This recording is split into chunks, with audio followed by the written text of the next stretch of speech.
Muy buenas noches, de nuevo Radio Voz Libertaria. Hoy, lunes 21 de septiembre, a través de nuestro programa 5 minutos con la resistencia. Quiero darle las gracias a todos nuestros suscriptores que nos apoyan nuestro canal y que, por supuesto, sin ustedes no estaríamos saliendo al aire compartiendo con todos los que nos ven y nos escuchan todos los días. Y por supuesto siempre recordarle que por ustedes existe esta ventana que siempre la estamos llamando la ventana de la libertad de Venezuela. Pero también quiero recordarle a todos aquellos que no se han suscrito que lo pueden hacer simple y llanamente tocando la campanita, y les recuerdo que es totalmente gratuito. Como les repito, hoy es lunes 21 de septiembre, se nos va septiembre prácticamente, pero hoy tengo un invitado de muchísima categoría. Se trata del diputado de la Asamblea Nacional, Luis Barragán. Luis Barragán pertenece a la fracción J16. Con él vamos a hablar en las dos partes durante la hora que vamos a entrevistarlo, muchísimos temas.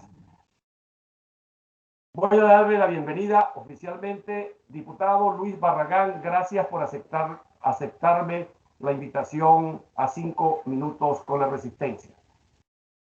Bienvenido. Hola, buenos días, gracias. Muchísimas gracias, Luis Ortiz, por la oportunidad que me das de compartir con todos los amigos, hermanos venezolanos y no venezolanos incluso, que tienen interés por el destino y les preocupa la suerte de Venezuela porque la saben decisiva en el continente y no exageramos en el hemisferio occidental. Muchísimas gracias. Luis, vamos a empezar sobre todo los que nos escuchan y nos ven, que viven en Europa. Este programa lo ven muchísimos españoles, italianos, incluso del Reino Unido. ¿Qué es la fracción J16 y qué los caracteriza a ustedes en este proceso parlamentario que se inició en el 2006? La fracción parlamentaria 16 de julio responde a la necesidad de organizar bajo principios, fines, propósitos, incluso de una naturaleza estratégica, el trabajo que nos confió la ciudadanía a través de sus votos, libérrimamente consignados en 2015. Está integrada por 4 factores esenciales: por los partidos Convergencia, la representación de Convergencia en la Asamblea Nacional, la representación de Alianza Bravo Pueblo, la representación de Gente Emergente y particularmente la de 20 Venezuela. Nos inspira el mandato que el pueblo venezolano emitió con la consulta popular del 16 de julio de 2017, que inmediatamente fue traicionado por los sectores dominantes de la Asamblea Nacional cuando concurrieron de forma, yo calificaría que atolondrada, los comicios regionales, para seguidamente acudir y concurrir a las negociaciones y a mesas de diálogo que le dieron la espalda a ese compromiso importante, nada simbólico, por cierto, nada simbólico contraído con la ciudadanía venezolana. La fracción parlamentaria 16 de julio ha persistido en sus posiciones, es coherente en sus planteamientos, no ha dejado de proponer salidas importantes, porque entiende al Parlamento como una herramienta fundamental de encuentro de los sectores de la oposición con sentido de responsabilidad, de consecuencia, de compromiso con las banderas de la libertad que hemos enarbolado en Venezuela. Esto pudiera parecer un ejercicio retórico, pero significa a la vez recuperar y reivindicar el ejercicio parlamentario en Venezuela, que es mucho más serio y es mucho más severo y es mucho más comprometedor de lo que el régimen se encarga de aligerar, de atenuar, de banalizar y hasta de ridiculizar. Los diputados, miembros de la fracción parlamentaria 16 de julio, estamos plenamente conscientes de cuáles son nuestras responsabilidades contraídas en el 2015 y más atrás, cuáles son nuestras tareas fundamentales para superar este régimen socialista y recuperar definitivamente las libertades públicas en Venezuela. Bueno, de la respuesta. Sin lugar a duda, lo último que has dicho, yo lo convalido 100%, porque si algo está claro, es que la voluntad popular del 2015, de una manera clara y categórica, votó mayoritariamente por todos ustedes como diputados de oposición para evacuar a los que hoy claramente nosotros denominamos a las bandas criminales que dirige Nicolás Maduro, pues, y que se han venido ilustrando en la medida del tiempo.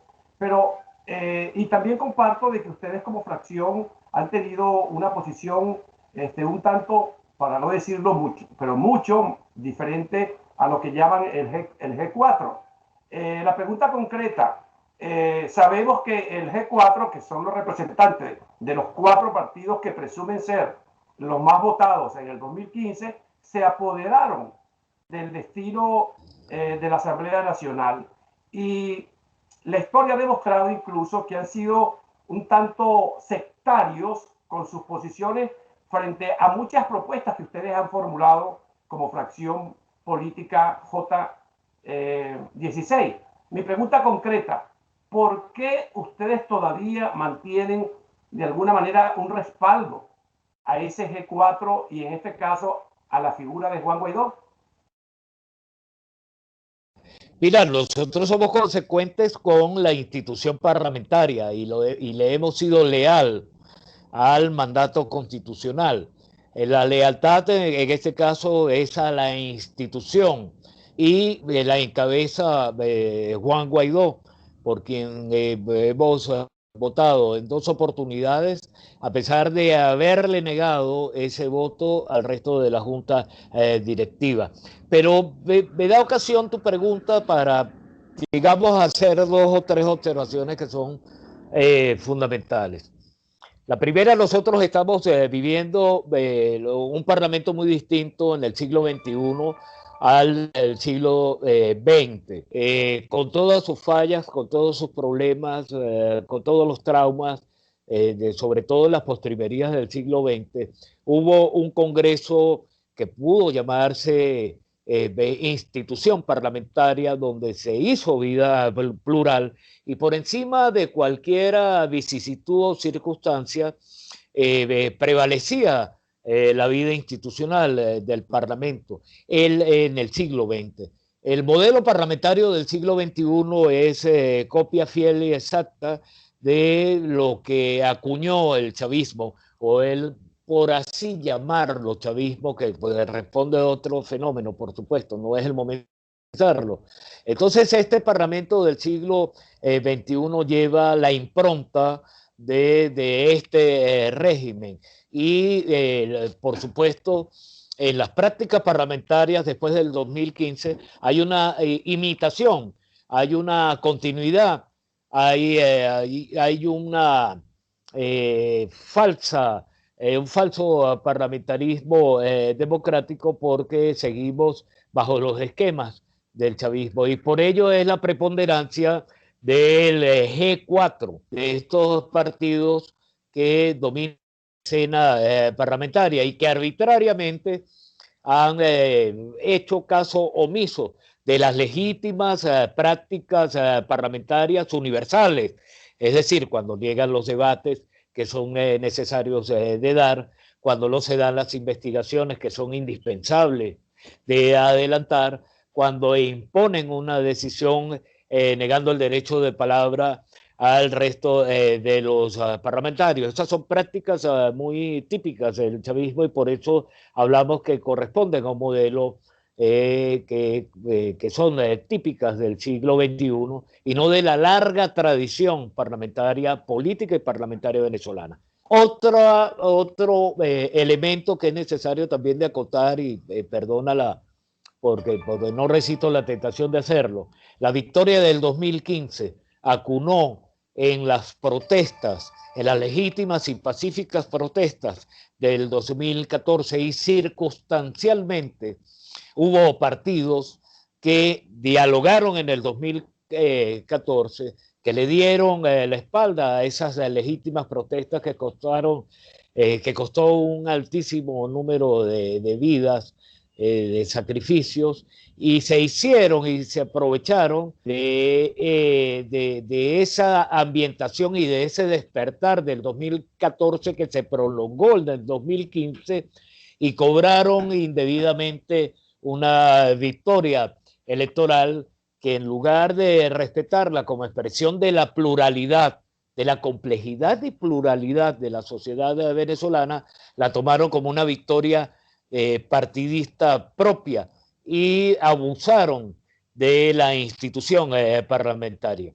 El encuentro legítimo de todas las fuerzas y de todos los factores y el escenario ideal y el real de encuentro de todas las fuerzas y corrientes sociales y políticas venezolanas, obviamente se puede dar y se da y se debió dar en el Parlamento venezolano, en la institución parlamentaria, además el único órgano del poder público legítimo. Y perdimos demasiado tiempo, mientras que se hizo la consulta popular del 2016 con un mandato claro y quedó comprobado la estafa y el fraude constituyente del oficialismo. Inmediatamente los sectores formalmente dominantes del Parlamento venezolano corrieron a República Dominicana. No finiquitaron el problema del revocatorio. De República Dominicana se dio un salto, se pivoteó el país a Noruega y después a Barbados. No se fue consecuente con la prédica, que de julio quedó demasiado firme, manifiesta, acentuada, evidente y demasiado obvia. Y hubo un retroceso.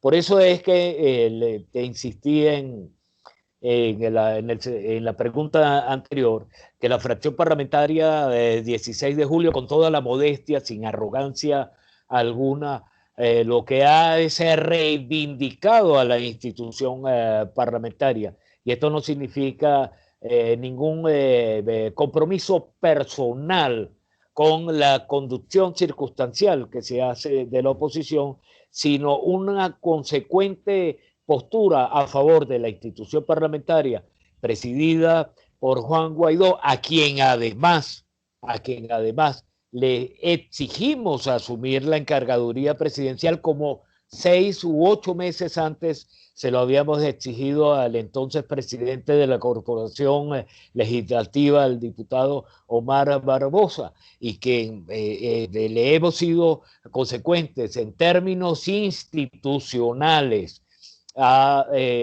consecuentes en términos institucionales a la conducción institucional, valga remarcarlo, redundarlo, que ha hecho Juan Guaidó de la Asamblea Nacional.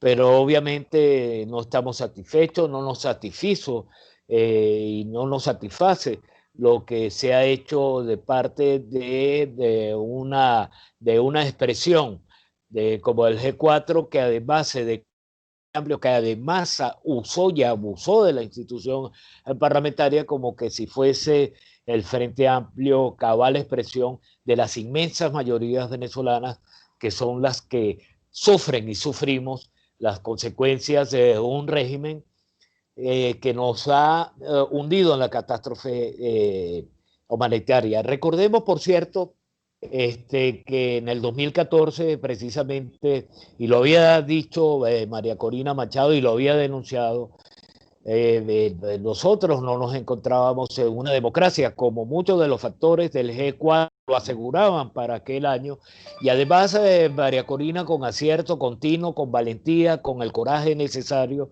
ya había predicho que de no solventar el problema por entonces, íbamos directo a una crisis, a una catástrofe humanitaria. Pues hoy en día nos conseguimos con un régimen que es muchísimo más que una circunstancial dictadura, con una situación social y económica del país que nos hunde en una catástrofe humanitaria y además bajo la represión y la autocensura. Es decir, un cuadro nada halagüeño al que pudo contribuir para su cambio inmediato la Asamblea Nacional, pero contaminada, alacraneada, mediatizada, por supuesto, no rindió la función y el papel que todavía está a tiempo de cumplir, que esto es la ruta que nosotros hemos acompañado y señalado, que es el de la ruta de la operación de paz y de estabilidad para Venezuela, que es la única específica y concreta que se ha planteado. Bueno, Luis, esa molestia que ustedes sienten como diputados, como fracción 16J, que como diputados de todos los venezolanos, de todos, como también lo son ellos, esa molestia yo la considero que es la molestia que estamos sintiendo más del 87% de los venezolanos, que no solamente nos sentimos engañados, nos sentimos traicionados por, por unos partidos que mayoritariamente se cogieron, yo diría se robaron la voluntad popular del 2015 y han hecho de ella lo que ya sabemos, pues, una empresa más, no solamente para no liberar a Venezuela de las bandas criminales de Maduro, sino también para hacer ellos negocios, y lo digo responsablemente porque es claro y evidente que hemos venido de escándalos, y sobre todo en esta última parte que representa Juan Guaidó.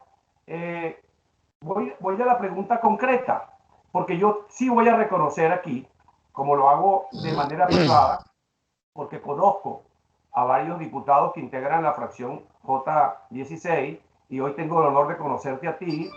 Por primera vez estamos conversando. Gracias. Yo siempre he calificado a Richard Blanco como un diputado de una característica muy particular, al mismo Carlos Bastardo, que es de mi estado Monagas, a Américo de Gracia, de la causa R, que no pertenece a la fracción JR, pero así como señalo los buenos, me toca señalar los malos.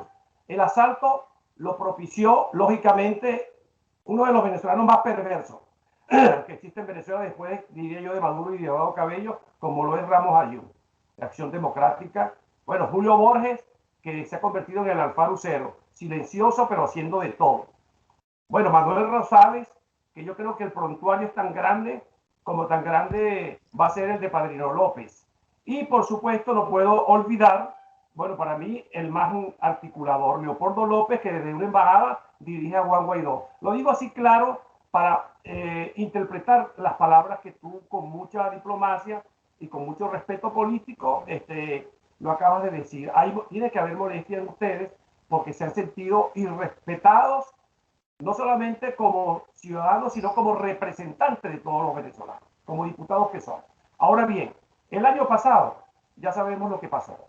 Se juramentó Juan Guaidó en ese pacto de estos 4 partidos y se comprometió con todos los venezolanos que efectivamente iba a superar la usurpación que ejerce Nicolás Maduro. Todos los que no hemos creído en ellos, yo voy a hablar por mí, pues, asumimos acompañarlos. Hoy nos sentimos de nuevo no solamente defraudados, sino engañados. Mi pregunta concreta: ¿por qué ustedes como fracción siguen apoyando lo que yo considero la gran mentira de Juan Guaidó? ¿Por qué razón? Luis Barragán, diputado. Te insisto, Luis, en la necesidad de salvaguardar a la institución parlamentaria. Y esto no significa un apoyo personal a Guaidó como al presidente encargado de la República, Guaidó, sino en la misma medida que ejerce el interinato y en la medida de que ejerce las altas responsabilidades que se le ha confiado. Y eso no obsta, y eso no quita, y eso no impide el ejercicio crítico como hemos hecho en numerosas oportunidades en relación a la gestión del interinato. No se trata incluso de jugar con alguna fórmula diplomática, no se trata con tratar de atenuar y de amortiguar, digamos, los señalamientos que se le pueden hacer a la gestión personal de los diputados, con o sin responsabilidades en el interinato, dentro del país, que están en la misma arena o en otra estada o en otra enlodada de lucha. Lo que se trata es de poner los puntos sobre el acento sobre las IES. Estamos nosotros en una coyuntura difícil. Le hemos planteado al presidente Guaidó una ruta. De ello se ha encargado en este caso de expresarla, de manifestarla, de discutirla, de hablarla, nuestros parlamentarios y María Corina. Y nosotros no tenemos incluso ningún tipo de reserva en relación a la idea de salvar al país de las garras de este régimen. Y si eso significa tener la paciencia necesaria, la vamos a tener. Si eso significa romper en el momento más adecuado, vamos a romper. Ellos saben muy bien, y cuando digo ellos, me refiero no solo a la oposición institucionalizada a través de la Asamblea Nacional, sino al alacranato que está público o callado, que está también actuando. Ellos saben que nosotros estamos en capacidad política y personal de tomar decisiones, así quedemos en franca minoría, porque sabemos que tenemos la razón y sabemos y sostenemos nuestras posturas con la coherencia necesaria. Me valgo de un ejemplo como en mayo cuando se aprobaron contra la votación, o sea, salvamos el voto en la fracción 16 de julio con los bonos 2020. Saben que nosotros hemos propuesto alternativas que van desde el 187 numeral 11 del R2P, la responsabilidad de proteger, hasta el TIAR. Sabe de propuestas que tenemos sobre áreas específicas y problemas muy bien señalados, como es el del mundo universitario, el de las Fuerzas Armadas, y el del Esequibo, o la violación sistemática de los derechos humanos, el colapso de los servicios, etcétera, etcétera. Pero esto digamos, de un poco de banalizar el asunto y tomarlo como absolutamente personal, nos rehusamos a ello, o yo por lo menos personalmente me rehuso a ello. Esto lo que es síntoma, en todo caso, Luis, es y estamos en las postrimerías del régimen, y el régimen nos concierne a todos. Esto lo que es indicio y síntoma de una élite política que sobrevivió gracias al chavismo y que fue elegida por el chavismo como para ejercer la interlocución, no solo con el hijo de Sabaneta, sino con su sucesor. Esta es la decadencia de una clase política, como suele llamarse, y es el anuncio de otra clase política o el anuncio de otra élite que se está forjando. Mira, perdona la alusión histórica. En el año 1935, cuando muere Gómez, no había un sector de la oposición, de la disidencia organizada, y a todas luces, y pues López Contreras, en esa transición tan particular de entonces, trató de generar una oposición leal. Ello es, por ejemplo, que una figura como Rómulo Gallegos va por ejemplo, al gabinete, y porque consideró que debía, o quizás esperó el tiempo para que los muchachos del 28 madurasen. No obstante de que nos quedamos sin un sector político de oposición, porque ya en 27 años de dictadura Gómez se la había aplastado y la había despedazado. Hubo un nuevo pensamiento distinto al de Vallenilla, el positivismo, etcétera, etcétera, aunque por supuesto con algunas influencias que lo representan, de Picón Salas o Mario Briceño y Iragorri. Entonces se fue formando y surgiendo esa nueva el sector político de la oposición que dio con un pensamiento alternativo a favor de las libertades públicas, de la democracia representativa, etcétera, etcétera. Mutatis mutandi, cambiando lo que es necesario cambiar. A mí me parece, o nos parece, sobre todo a un grupo de trabajo que hemos reflexionado muy seriamente sobre la materia, que nosotros estamos en el umbral de una nueva era para Venezuela con el colapso de este régimen y que con él se va a ir una clase política que es tributaria de la Venezuela rentista, de la Venezuela facilista, de la Venezuela donde se dilapidó una inmensa riqueza, de la Venezuela estatista, de la Venezuela, además, claro, de los errores que se corresponden con un modelo de desarrollo fundado en la renta petrolera. Y al abrirse las compuertas de una Venezuela diferente, de una sociedad abierta, libre, abierta y competitiva, de derechos humanos, de calidad de vida, de equidad social, de desarrollo económico. Por supuesto que esa élite política anacrónica, independientemente de la edad, porque hay muchos jóvenes que en realidad le rinden tributo al anacronismo, esa Venezuela se está quedando atrás y estamos en el parto difícil, por lo que respecta a la oposición, en el parto difícil de una nueva oposición, de un nuevo modo de pensar y de hacer las cosas, de pensar, de vivir y de hacer las cosas. Fíjate que mencionabas a una persona que no porque es amiga de hace muchos años atrás, que no pertenece a la fracción 16 de julio y que pertenece a la causa R, como es Américo de Gracia. Y son muchísimas, incluso yo en una oportunidad escribí un artículo muy sentido antes de que le ocurriese que tuviese que irse a un forzado exilio a Américo, muy sentido, escribí un texto muy sentido sobre Américo. Y no hace falta incluso que pensemos, que nos fuerce a pensar igual, de que nos identifiquemos desde la A a la Z con un modo de pensar y de ver las cosas, sino lo que es indispensable es el testimonio de combate y de lucha, pero sobre todo de reflexionar y de ubicar en una perspectiva distinta a la Venezuela que va, repito, emergiendo.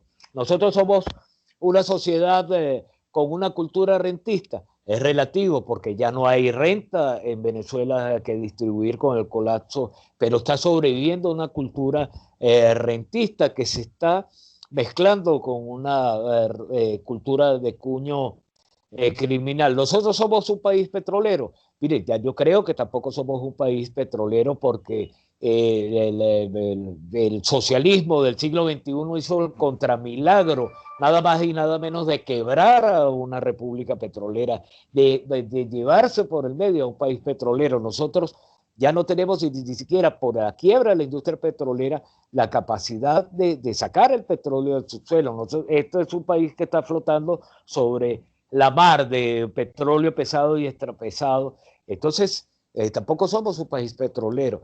Es decir, nosotros debemos en nuestro diagnóstico aceptar una realidad distinta a la que se niegan los ilusionistas de este régimen que todavía va en el país. Perdona la alusión, quizás como Don Quijote veía a Dulcinea, la creía toda hermosa cuando era una vieja áspera.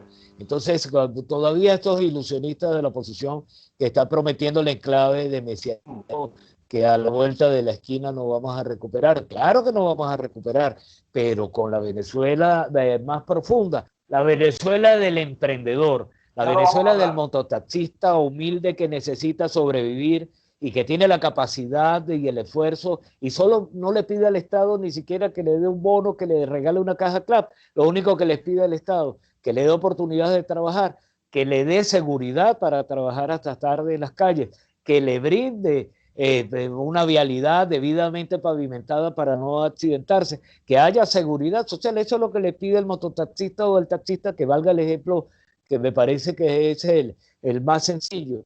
Y es lo que le pedimos a los venezolanos. Entonces, esto está asociado a un nuevo sector político, a un nuevo liderazgo político, y los actuales conductores del G4 serán una anécdota y serán una mera circunstancia para la Venezuela que vendrá.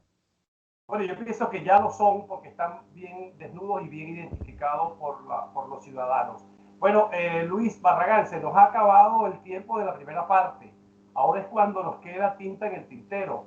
En la segunda parte vamos a entrarle al análisis de lo que hoy se llaman los dos bloques de oposición más significantes de Venezuela. Y le entraremos a otros temas y hablaremos de esa nueva Venezuela de la cual ya tú hiciste algunas pinceladas. Hasta la segunda parte. Ojalá tuviéramos oportunidad incluso de entrar en el tema de la universidad. Ya vamos a hablar sobre eso. Estoy conversando con el diputado Luis Barragán, miembro de la fracción J16. Hasta la segunda parte.